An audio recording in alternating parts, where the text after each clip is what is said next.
what it is. Hey Camera Aggies, I'm Ashley Matthews and you're watching Film Geek. This week in Hollywood news, according to cinemablend.com, Netflix has just announced that they are set to make 4 original feature films with Adam Sandler. According to the announcement, Netflix will be working alongside Happy Madison Productions that they will only make available to members in the 50 countries where Netflix operates. Netflix is for sure making a breakthrough with shows that are exclusively to them, such as House of Cards, starring Kevin Spacey, and Orange is the New Black.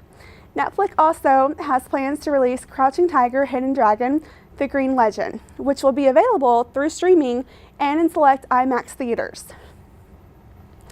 So, turns out Christopher Nolan wants to step back in time for his movie, Interstellar. He is dead set on the medium that the film would be released on. He is known as the man dead set on preserving the magic of cinema. He has made a few enemies as he has only chosen to release Interstellar in 35mm, 70mm, IMAX 70mm, as well as 4K digital and digital IMAX. Most theaters are all digital, and the theaters would have to bring in special projectors and projectionists in order to show the film the way that Nolan has intended for it to be seen. So, we will see just which theaters are willing to go the extra mile. And those that can do the digital and the celluloid versions, well, they're in to make some more money.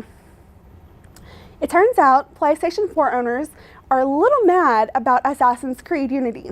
The controversy started when Video Gamer published an interview with Assassin's Creed Unity senior producer Vincent Pontbrand. In the interview, he says that the specs for both the PS4 and the Xbox One both run at 900p and 30 FPS. They decided to lock them all at the same specs to avoid all the debates.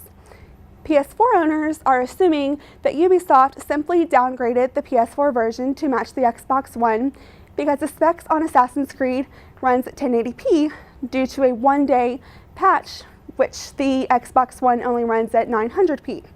So PS4 owners think their version got gimped so that the Xbox One wouldn't feel inferior and are very upset. So if you're still interested, Assassin's Creed Unity will launch on November 11th. Let's talk about the new release I caught this weekend, The Equalizer, which is an action crime thriller. This movie stars Denzel Washington, Chloe Grace Moretz, and Morton Sissokas. This movie is about a man with a very mysterious past who thinks it is all behind him. He tries to start over with a new life, a new beginning. He meets a young girl who is under the control of violent Russian gangsters, and he can't help but get involved and try to help her. Let's take a look at the trailer. You catch that fish yet? Their book. Oh, yeah, he did. It's a happy ending. Not exactly. The old man met his greatest adversary just when he thought that part of his life was over. Why didn't he just let the fish go? Old man's got to be the old man, fish has got to be the fish. Got to be who you are in this world, right? No matter what. Yo, Pop, bet you didn't have to push no dollies at your old job, did you? Guilty as charged. Can you do a refund for me when you're done? Open the register up right now. Move. Give me that ring. No, it was my mother. Please. It's okay, Jenny. What's your new one about? It is about a guy who's a knight in shining armor, except he lives in a world where knights don't exist anymore. My ring.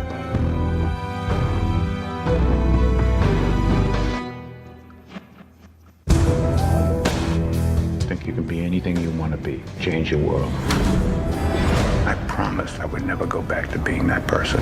But when somebody does something unspeakable to someone you hardly knew, you do something about it. Because you can. I'm here about a girl. 16 seconds.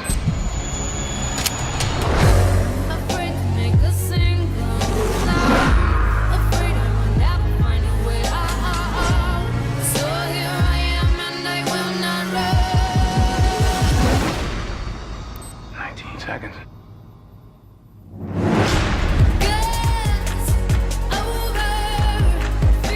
You didn't take out 5 pimps. You took out the East Coast hub of the Russian mafia. A man with his skill. I want to know who he really is. He won't stop until he kills you and anyone you care about. This goes all the way to the top.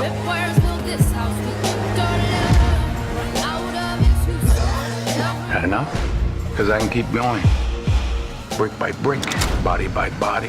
What do you see when you look at me? What do you see when you look at me? It's too late to start over.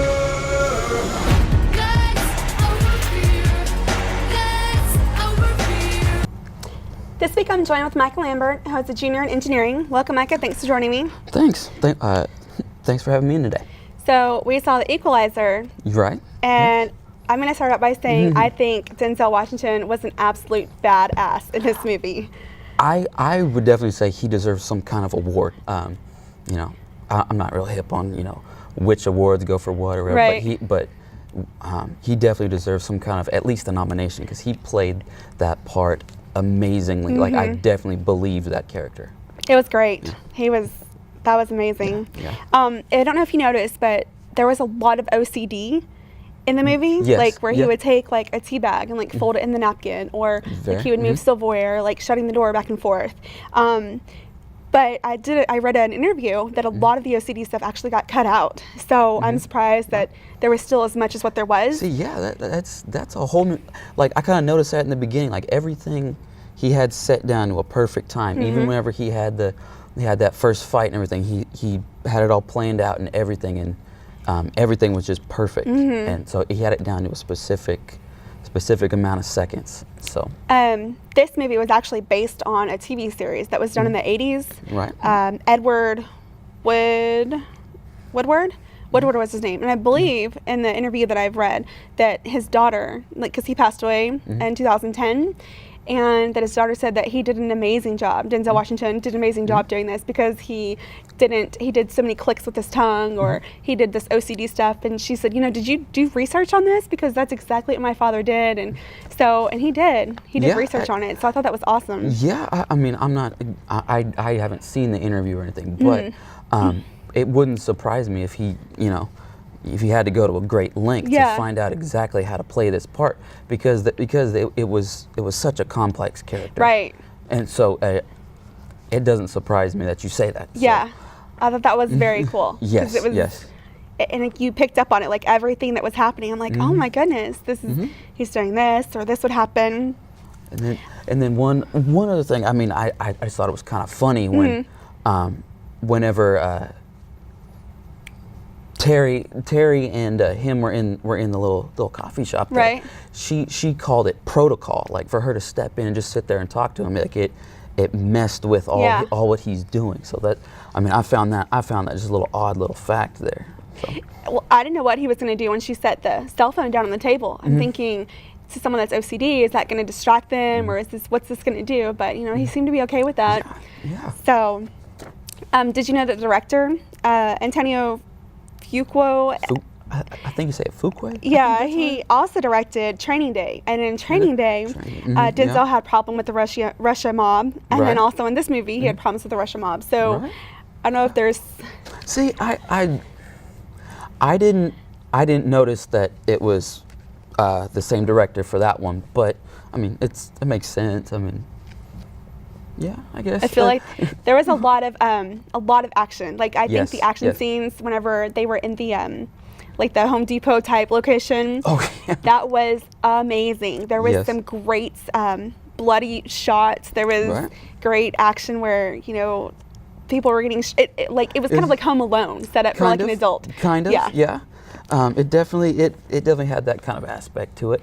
I didn't notice that as much, but where they, he just like, I mean, everything was planned out. I mean, we've already kind of established that he's the OCD, right? But it was very, even though there was a couple things here and there that didn't go as he planned, he still had a way to counteract that. Like he knew exactly what to do and in what time.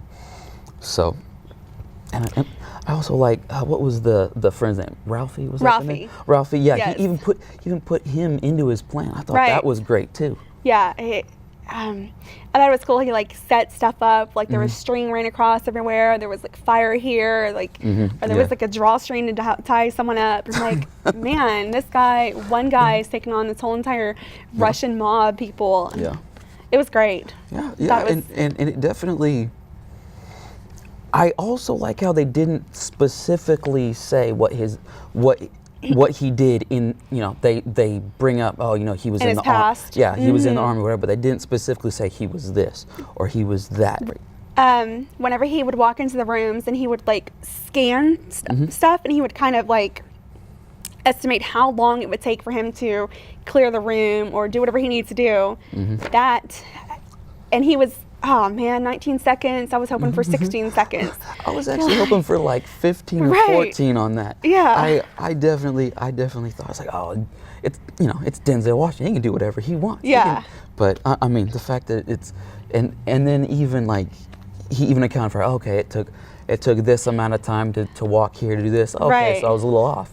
But even then, it was just those little intricate little yeah, because he parts of the saw character. everything. I mean, he saw like corkscrews on counters. He saw like everything that everyone had. Like, and you're like, he's timed that and figured out. Thought it was just great. I really thoroughly enjoyed this movie. And I definitely like how that counteracted, you know, towards the final scene there. It counteracted Teddy. Right. Where Teddy was just, it seemed like he was the same type of person, but he was more of a straightaway brute type character. Right. To where Robert was all planned out, all methodical, and he did things that way. So that's one thing I did enjoy, was that final scene there. That was very cool with the rain and how it makes you just like, okay, this is going to be the like superhero type scene. So that's what I thought. So yeah, it was a good movie. I liked it. So definitely a movie to go see. Definitely enjoyed it. Yes. I want to say thanks, Micah, for joining me today. No problem. And I'll be right back. Dear Aggie, I feel my teacher is treating me unfairly. Any advice on what I should do? Dear Aggie, I'm getting burnt out this semester. How can I avoid going nuts? Dear Aggie, any advice on how to avoid getting sick this flu season? Dear Aggie. The Cameron Collegian presents Dear Aggie, our new weekly advice column featured in the Student Life section. Submit your anonymous questions about issues involving school, family, relationships, or anything else on AggieCentral.com. Just click on the Dear Aggie tab for more information.